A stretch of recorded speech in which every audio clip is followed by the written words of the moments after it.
ماتۆرسکیلانە هاوکارێکی ئەو خەڵکە بکەن و زۆر خەڵک ئیزعاج نەکەن چونکی هەنێگەی وە کەسابەتێتی و هەنێکشیە بۆ ئیزعاجکردنی خەڵکی هیوادارم وا لە خۆیان بکەن کەوا حکومەتش بەدەستیان و بێزار نەبێت. هیوادارم حکومەت ئەو ماتۆسکلانە هەموو دەست بەسەدابی بەس بیانگەڕێن تۆلیان بەشە ئینجازیان بداتێ ڕێماییان بکات بۆ کراو ئەوە ئیچۆک و ئێرۆکانەی دەستی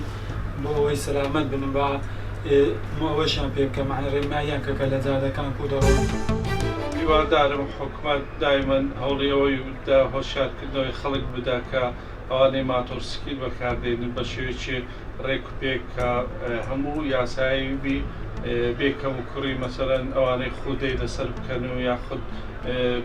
مەسەر پێدەن کڵاویان ئەوانەی پێ و دەستیان و